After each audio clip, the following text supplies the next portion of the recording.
practice of meditation, cultivating the mind to grow and develop, is something important in our lives. It consists of wisdom and a proper understanding of the correct path of practice. Some people may like to make the mind calm and still, but do not investigate and look for the truth at all. They will only receive the happiness that comes from samadhi, concentration. But if we have concentration and then use it to contemplate and to see the truth, seeing arising, abiding, and then ceasing, which is the object of insight knowledge, then in this way wisdom will arise. Venerable Ajahn Chah gave an example. Some kinds of trees have roots in the air, yet they can absorb minerals from the air without needing to be planted in the soil. Therefore, the object of insight is for us to understand aniccaṃ, dukkhaṃ, anatta, that is, impermanence, unsatisfactoriness, and not self. These are the objects of insight.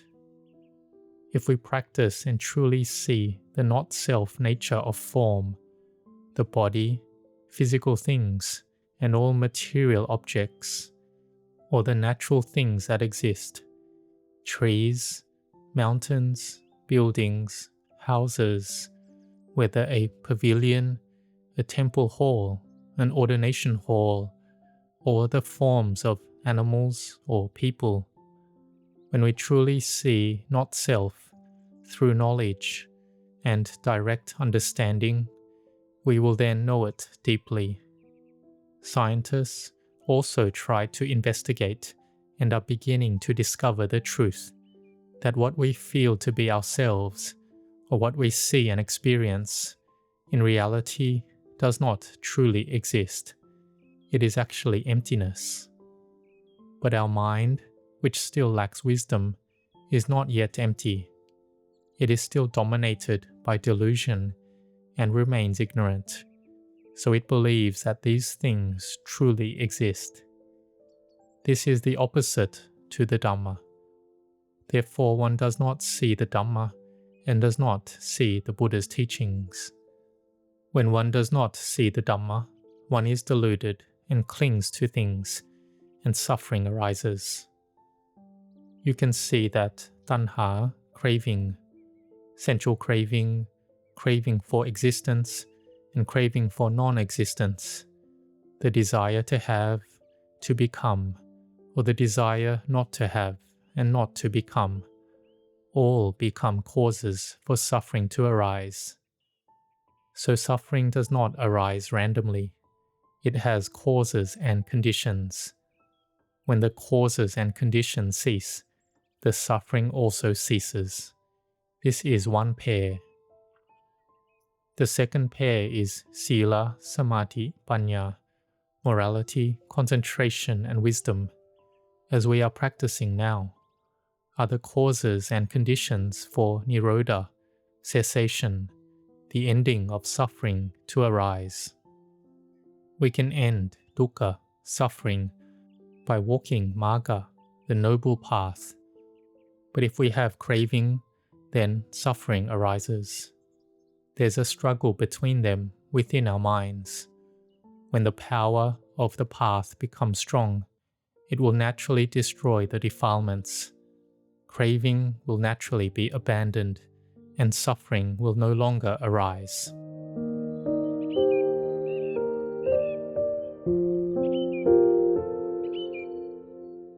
Therefore, these things are Dhamma that arise within our own mind. When we contemplate with wisdom, we can see happiness and suffering. If viewed in one way, they seem different, because we like happiness and dislike suffering. But from the perspective of Dhamma, they are said to have the same value. This is because they exist in a state that is impermanent, unsatisfactory, and not self, without any owner to be found. Venerable Ajahn Chah taught us in this way, so that when we reflect and contemplate it, it becomes clearer. They are samuti, conventional reality. All things are conventions. If we truly see into conventions, then liberation arises. For example, this body is conventionally regarded as us. Whether it is a human, a dog, a cat, or other animals, livestock such as cows and buffalo, they are all considered living beings. There are persons, identities, a self, us, and them.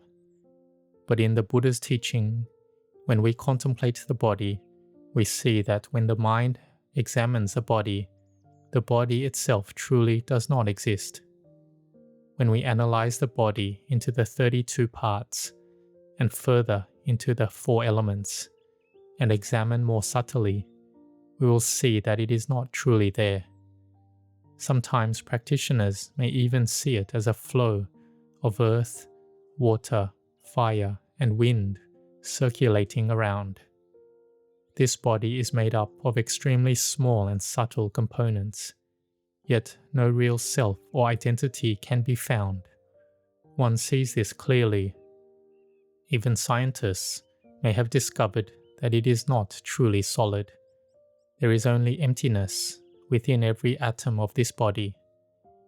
But the mind, even after learning and understanding this, still clings to it as self, because wisdom has not yet fully arisen. Therefore, we must practice cultivating the mind. As the Buddha taught, to purify the mind. The original mind is luminous, radiant and bright. But although the mind is clean, it is not yet pure. It is clear, but not pure. It is still mixed with defilements. When there are the internal and external sense bases, the eye, ear, nose, tongue, body, and mind, receiving forms, sounds, smells, tastes, touches, and mental objects, then clinging arises. And we must be careful here, because defilements arise where sense contact occurs. Ignorance, craving, and clinging arise, and suffering arises.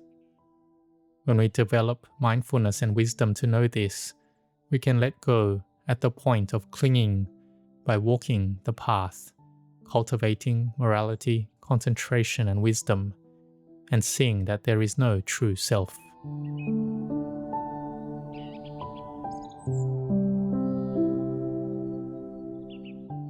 Now, the practice depends on the accumulated merit and spiritual perfections of each person.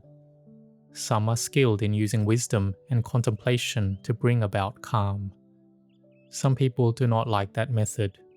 They prefer simply repeating Buddho, Dhammo, Sangho, using a meditation word alone. They do not like thinking. When the mind becomes calm, they do not like analyzing anything. But when the mind becomes calm, they can realize that there is no self. Those who use wisdom and contemplation can also analyze and understand in the same way, becoming peaceful together with wisdom. These are differences in skills, but both can reach the end of suffering. At the beginning, they may not understand each other, but later they will understand very well that both methods can lead to the end of suffering and to seeing the Dhamma. Both can see conventional reality and liberation. For those who rely mainly on contemplation, wisdom leads and concentration follows. But when concentration reaches its full strength, clear wisdom arises. For those who practice primarily through concentration, concentration leads while wisdom is not yet actively used. But when concentration reaches the proper level, they can then apply contemplation continuously. In the end, they realize and understand both conventional truth and liberation.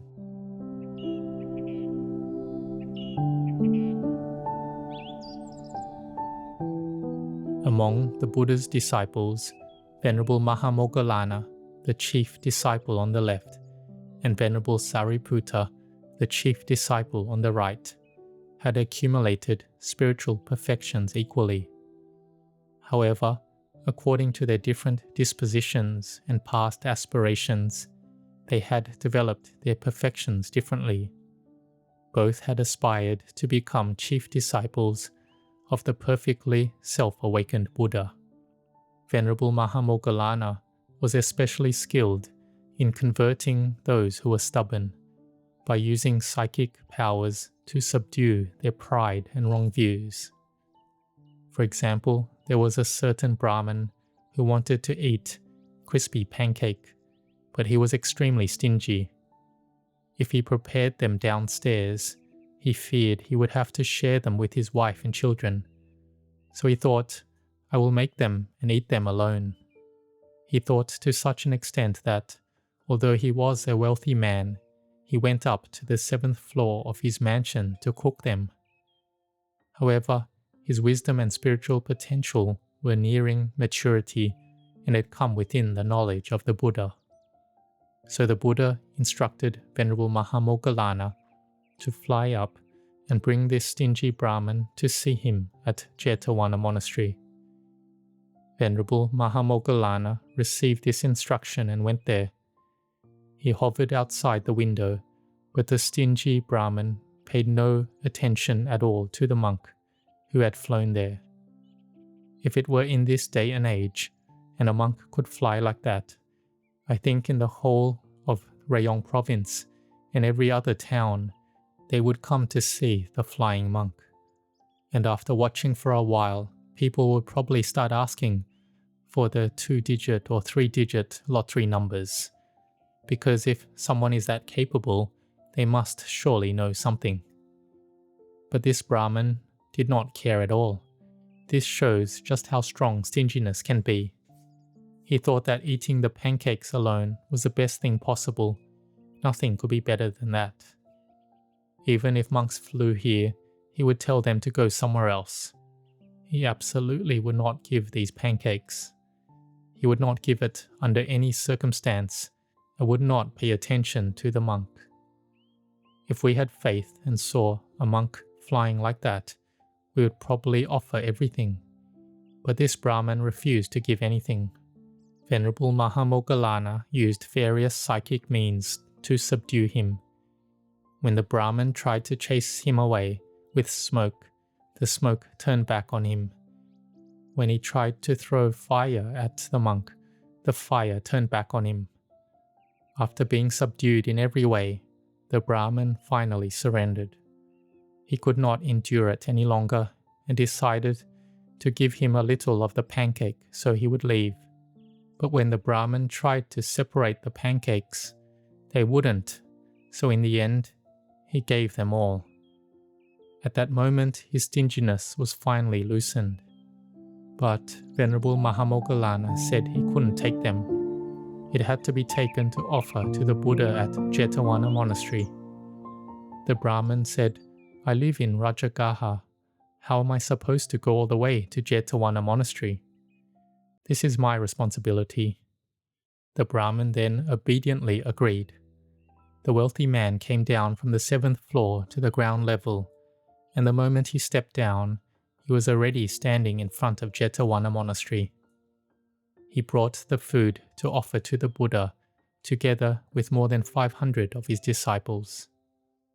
Now the mind was at ease and joyful, and after listening to the Buddha's Dhamma, he attained stream entry.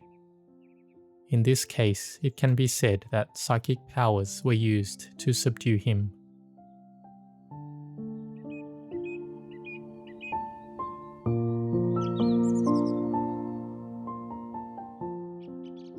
Even since the time of the great master Venerable Ajahn, some of his disciples did not respect him very much.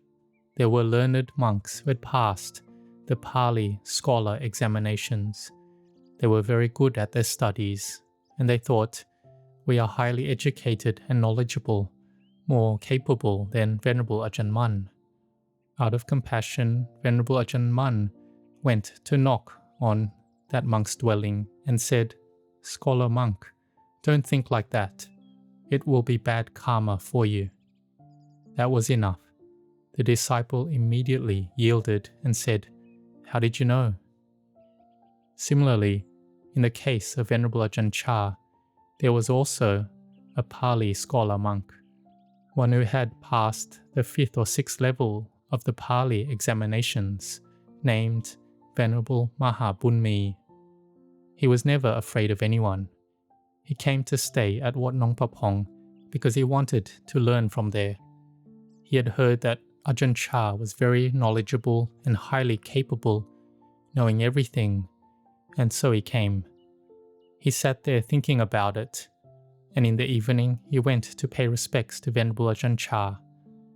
I myself was nearby fanning Ajahn Chah. Ajahn Chah then said, "Hey, Maha, you keep sitting there looking at other people. Why don't you look at yourself instead? Do you see me? Do you see my liver, kidneys, intestines and lungs?" Thereby subduing that monk. The scholar monk was shocked, truly startled. His views and conceit were subdued, and he yielded somewhat. And there was another distinct teaching method. A lay person had come to pay respects to Venerable Ajahn Chah and walked past the dwelling where this scholar monk was staying. Ajahn Chah asked the lay person, "Where did you walk from?" The lay person replied, "I walked from over there, passing by that dwelling." Ajahn Chah said, "Oh, you walked past there. Did you see the tiger? I keep a tiger there. Did you see it?" The lay person answered, "No, I didn't see it." After paying his respects, he took leave of Ajahn Chah, but he became curious and wanted to see the tiger. Ajahn Chah had said he kept a tiger there, yet he hadn't seen it when he passed by, so he kept walking back and forth, circling in front of the dwelling. It was rather strange. Normally, if you don't see something, you just let it go. But this time, even though he hadn't seen it, he kept thinking, "There must be one. I have to see it." Ajahn Chah had spoken truthfully. He wasn't lying. There really was a tiger to be found. But it was not a striped tiger. It was a tiger in a person's heart. The body was human, but the mind was like a tiger. Bold, fearless, unwilling to yield to anyone. Even this scholar monk's Pali name reflected that same fearless character. Then that scholar monk became curious and asked, "Layman, you keep walking back and forth. What are you looking for?" The layman replied, "I came to pay respects to Venerable Ajahn Chah. He told me he keeps a tiger here, but I can't find it. He said it's around this dwelling." When Mahā-Moggallāna heard this, he was so taken aback. "Oh, it's me. I am the tiger. I have never yielded to anyone since I was born." That was all it took, and all his pride and conceit completely collapsed. And later on, he went to establish a monastery. In that village, the place was called something like Tiger Roaring Village, referring to the sound of a tiger's roar. This suggests that perhaps in a past life he had some connection with tigers, which is why in this life his character was so bold and strong. He later told me himself that he had never been afraid of anyone. The only person he ever yielded to was Venerable Ajahn Chah. This was a teaching method used to subdue pride and conceit. Such was the spiritual power of Venerable Ajahn Mun, Venerable Ajahn Chah, and also Venerable Mahā-Moggallāna, the chief disciple. His abilities must have been extraordinary, paired with Venerable Sariputta.